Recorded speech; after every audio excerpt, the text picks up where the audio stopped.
தமிழ் வந்து அழுகாச்சிக்கே அழகர் வந்து மனமிறங்கி தமிழை அம்மான்னு கூப்பிட்டான். அதை பார்த்த குடும்பத்தில் இருக்கிற எல்லாத்துக்கும் சந்தோஷமானது மட்டும் இல்லாமல் அந்த காதுகுத்துக்காகிற செலவுக்கு ரெடி பண்ணுறதுக்கான தனி எனர்ஜியே தமிழ்ச்செல்விக்கு வந்துருச்சு. தமிழ்ச்செல்வி வந்து எப்படியாவது இதுக்கு பணத்தை ரெடி பண்ணி கொடுக்கணுமே அப்படின்னு சொல்லி அம்மாச்சி புலம்பிக்கிட்டு இருக்கிறப்போ தமிழ்ச்செல்வி சொல்கிறாங்க, அம்மாச்சி அதை நான் பார்த்துக்கிறேன், நீங்கள் புலம்பாதீங்க அப்படிங்கிறாங்க. எப்படி தமிழ் லட்சக்கணக்கில் எப்படி பண்ணுறது அப்படின்னு கேட்குறாங்க. தமிழ்ச்செல்வி அது என் பொறுப்பு, வாங்க உங்களை எல்லாத்தையுமே கோயிலில் இறக்கி விட்டுட்டு நான் போய் அதுக்கான ஏற்பாடு பார்த்துட்டு வந்துடுறேன் சீக்கிரமா அப்படின்னு சொல்லிட்டு தமிழ் வந்து எல்லாத்தையும் கோயிலுக்கு போக சொல்லிட்டு தமிழ் வந்து வெளியில் கிளம்பிடுறாங்க. அங்கே பெரிய வீட்டு ஆளுங்க எல்லாருமே கோயிலுக்கு வந்துடுறாங்க, குழந்தை எடுத்துக்கிட்டு வந்துடுறாங்க. இங்கே குழந்தைய மாத்திரப்போ ஐஸ்வர்யா வந்து அழகர்கிட்ட அம்மான்ல நீ கூப்பிடக்கூடாது, நீ வந்து சின்னம்மா தான், என்னைக்கு இருந்தாலும் அழகர் வந்து மீனாட்சிக்கும் அம்மா நான் தான், நீ அம்மான்லாம் சொல்லி கொடுக்கக்கூடாது, அதுக்கு உனக்கு தகுதி இல்லை அப்படின்னு சொல்லி தமிழ்ச்செல்வி சொன்னதை கேட்டுட்டு ஐஸ்வர்யா வீட்டில் அழுகிறத பார்த்துட்டு ஈஸ்வரியும் சித்ராவும் இங்கே பாரு ஐசு, அதுக்கு தான் அந்த குழந்தைங்களெல்லாம் ரொம்ப பாசம் காட்டி வளர்த்தாதுன்னு சொன்னேன், நாங்கள் சொன்னதை நீ எங்கே கேட்ட, ஐயோ சேது மாமாவோட குழந்தை என் குழந்தை மாதிரி அப்படின்னு உனக்கு சேதுக்கு பிறந்தா தாண்டி அது உன் குழந்தைன்னு படித்து சொன்னமே, நீ கேட்டியா அப்படின்னு சொல்லி ஈஸ்வரியும் சித்ராவும் தமிழ்ச்செல்வி யதார்த்தமாக இருக்கிறவங்ககிட்ட ரொம்ப நஞ்சை விதைக்கிறாங்க மனசில். அப்போது தமிழ்ச்செல்விக்கியோட குழந்தைங்கள தான் நம்ம இது பண்ணுறோமா, அப்போ இது நம்ம குழந்தைங்க இல்லையா, சேது மாமா குழந்தை தான், ஆனால் நமக்கு உரிமை இல்லையா அப்படின்னு சொல்லி ஐஸ்வர்யா ரொம்ப யோசனை பண்ண ஆரம்பிச்சிடுறாங்க. பாசம் காட்டிக்கிட்டு இருக்கிற ஐஸ்வர்யாவை கெடுத்துருவாங்க போல ஈஸ்வரியும் சித்ராவும். ஆனாலும் ஐஸ்வர்யா இன்னும் குழந்தைங்க மேலே அதே பாசத்தோடு தான் இருக்காங்க. கோயிலுக்கு போய் நல்ல நேரம் ஸ்டார்ட் ஆயிடுச்சு, சீக்கிரமாக மொட்டையடிக்கிற வேலையை பார்க்கணும் அப்படின்னு சொல்லி பூசாரி சொல்லவும் இங்கே ஈஸ்வரி இருந்துக்கிட்டு, ஆமாம் ஐஸ்வர்யா லேட் ஆச்சுல்ல, நீயும் சேதும் உட்காருங்க, குழந்தைக்கு மொட்டை அடிச்சிடலாம் அப்படின்னு சொல்லி சொல்கிறாங்க. அப்போது அங்கே இருந்த தமிழ் வீட்டு ஆளுங்க எல்லாருமே என்னது யார் குழந்தைய யார் மடியில் வச்சு மொட்டை அடிக்கிறது, இந்தோ தமிழ்ச்செல்வி வந்துடுவா, தமிழ்ச்செல்வி மடியில் தான் வச்சு அடிக்கணும், அவளே ஆல்ரெடி மனசு கொதிச்சு போய் இருக்கா உங்களால், நீங்கள்லாம் பழக்கி வச்சுருக்கிற பழக்கத்துக்கு, அது இல்லாமல் இப்போ போய் மொட்டை அடிக்கிறது கூட குழந்தையோட அம்மா பார்க்காம நீங்கள் ஸ்டார்ட் பண்ணிடுவீங்களா, இது எந்த ஒரு நியாயம் அப்படின்னு சொல்லி எல்லாரும் கேட்கவும் ராஜாங்கமும் ஆமாம் தமிழ்ச்செல்வி வரட்டும்பா, என்னதான் இருந்தாலும் பெண்குளிர மொட்டையடிக்கிறத பார்க்கணும் இல்லையா, நம்மளுக்கு அந்த உரிமையும் இல்லை அப்படின்னு சொல்லவும் ஈஸ்வரிக்கு ஒரே எரிச்சலாயிருந்துச்சே, இந்த மாமாவை வச்சுக்கிட்டு என்னதான் பண்ணுறது, நியாயம் தர்மம்னு பேசியே அந்த தமிழ்ச்செல்வி நம்மளே அவமானப்படுத்தலான்னு பார்த்தா இவர் என்னடான்னா இடையில பேசி நியாயத்தை நிலைநாட்டுறன்னு சொல்லி அவளுக்கு ஆதரவாகவே பேசிக்கிட்டு இருக்கிறாரு. அவளுக்கு எப்போ பாரு சப்போர்ட் பண்ணுறதும் இல்லாமல் அவள் சொன்னதுக்கெல்லாம் பூம்பூம் மாடு மாதிரி தலையாட்டுறதும் இல்லாமல் அவளே இந்த வீட்டை விட்டு போயிட்டா. அவளுக்கு எதுக்கு இவ்வளோ ரெஸ்பெக்ட் கொடுக்குறாங்களோ, சே இந்த வீட்டை எப்போ தான் திருத்துறதோ அப்படின்னு சொல்லி ஈஸ்வரியும் சித்ராவும் புலம்பிகிட்டு இருக்காங்க. அப்போ சித்ரா என்னமா பண்ணுறது, அவளை நம்ம அவாய்ட் பண்ணலான்னு பார்த்தாலும் இந்த வீட்டு ஆளுங்க இப்படியே பண்ணுறாங்களேம்மா அப்படிங்கிறாங்க. என்னடி பண்ணுறது, குழந்தைங்களோட அம்மாவாச்சே, அவள் இப்படியே சீன் போட்டே ஸ்கோர் பண்ணி வச்சிட்றா, நம்ம டம்மி பீஸ் ஆயிடுறோண்டி, இதையெல்லாம் சீக்கிரமாக மாற்றணும். ஐஸ்வர்யா கிட்ட இருக்குது எல்லாமே இடம், ஐஸ்வர்யா கரெக்டாக இருந்தான்னா இந்த பிரச்சனையே வராது. ஆனால் அவள் தான் குழந்தைங்க பின்னாடியே ஆயா வேலை பார்த்துக்கிட்டு திரிகிறாளே, அவளை வச்சுக்கிட்டு என்ன பண்ணுறது அப்படின்னு சொல்லி புலம்புறாங்க. இந்த வீட்டில் இருக்கிற எல்லாருமே பிரச்சனை இல்லை, இந்த ஈஸ்வரி சித்ரா இல்லாமல் இருந்தாங்கன்னா சேதுவும் தமிழும் பிரிஞ்சிருக்கவும் மாட்டாங்க, குழந்தைங்க பாவம் தனித்தனியாக வளரவும் மாட்டாங்க, எல்லாரும் ஒன்றா இருந்திருப்பாங்க.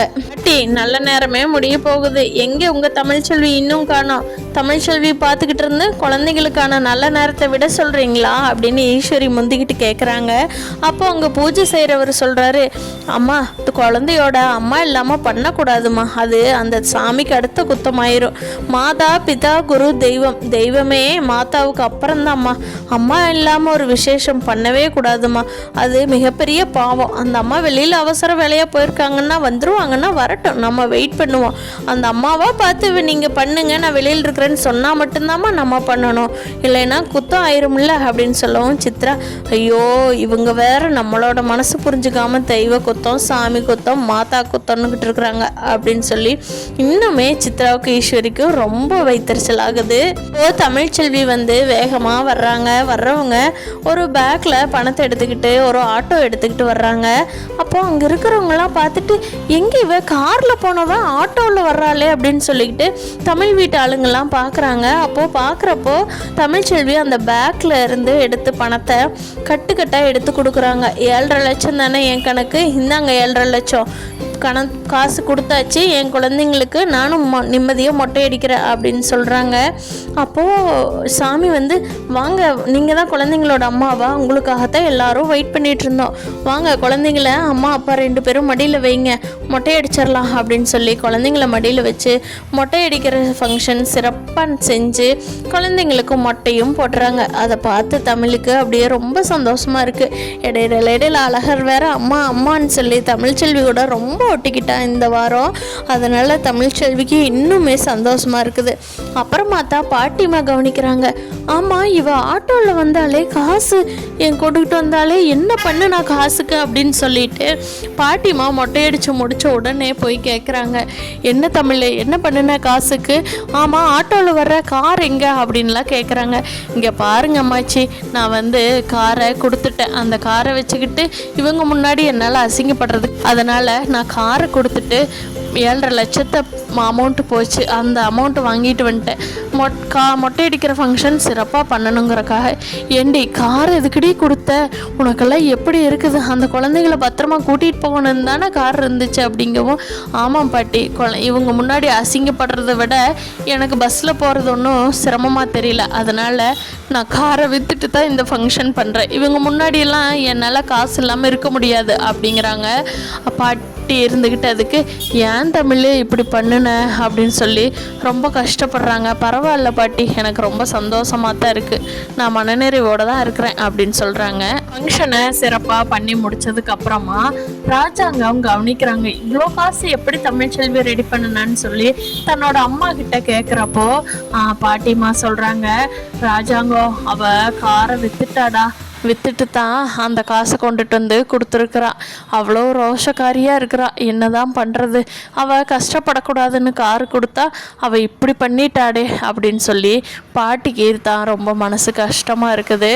அதுக்கு ராஜாங்க இருந்துக்கிட்டு, பாட்டி இதுக்கு ஏதாவது ஒரு ஐடியா பண்ணுவோம் பாட்டி, பரவாயில்ல தமிழ்கிட்ட காசு வேண்டான்னு சொன்னாலும் ரொம்ப தன்மானமான பொல்ல, அவள் ஒத்துக்க மாட்டான், இல்லைன்னா ஃபங்க்ஷனே வேண்டான்னு சொல்லிடுவான், அதனால் நம்ம குழந்தைங்களோட மொட்டையடிக்கிறது எல்லாரும் நல்லா பார்த்தோம்ல கண்குளிர, அதுதான் முக்கியம், அதனால் அவள் காரை கொடுக்குறா, வேறு கார் கூட நம்ம ஏதாவது ஏற்பாடு பண்ணி ரெடி பண்ணி கொடுத்துர்லாம் பாட்டி, நீங்கள் கவலைப்படாதீங்க அப்படின்னு சொல்லி ராஜாங்க தன்னோட அம்மா கிட்ட ஆறுதல் சொல்லிக்கிட்டு இருக்காங்க. ஐஸ்வர்யாவுக்கு தான் ஒரே வருத்தமாக இருக்குது, நம்ம தானே சேது மாமாவோட ஒய்ஃபு, ஆனால் பாரு அவள் சேது மாமா கூடயே இல்லை, ஆனால் குழந்தைங்கள வச்சு அவள் மடியில் வச்சு தானே காது குத்தி இது பண்ணுறாங்க, நான் மட்டும் தனியாக நிற்கிறனே அப்படின்னு சொல்லி ஈஸ்வரி கிட்ட சொல்கிறாங்க. ஈஸ்வரி வந்து ஐஸ்வர்யாவை உன் மேலே தான் தப்பு ஐஸ்வர்யா, இப்போ ஃபீல் பண்ணி ஒன்றும் பிரயோஜனம் இல்லை, இப்போ அழுது என்ன பண்ணுறது, இந்த அத்தை சொல்கிறத நீ கேட்டால் தான் அத்தை சொல்கிறத மதிக்கிறதே இல்லை, அப்போது நீ இப்படி தான் அனுபவிக்கணும், இனிமேலாவது அத்தை சொல்கிறத கேளு ஐஸ்வர்யா அப்படின்னு சொல்லி சித்துவும் ஈஸ்வரியும் ஐஸ்வர்யாவோட மண்டையை கழுவிக்கிட்டு இருக்காங்க. ஐஸ்வர்யா இது வரைக்கும் நல்லவங்களா இருந்த ஐஸ்வர்யா இனி மாறி குழந்தைங்களுக்கான சித்தி ரூபத்தை காட்ட போகிறாங்களா, இப்படியே கண்டினியூ பண்ணுற போகிறாங்களாங்கிறத இனி வரப்போகிற நாட்களில் பார்க்கலாம். இந்த வீடியோ பிடிச்சிருந்தா லைக் பண்ணிக்கோங்க, நம்ம சேனல் இன்னும் சப்ஸ்கிரைப் பண்ணாதவங்க சப்ஸ்கிரைப் பண்ணிக்கோங்க, நீங்கள் என்ன நினைக்கிறீங்கன்னு மறக்காமல் கீழே கமெண்ட் பண்ணுங்கள். தேங்க்யூ.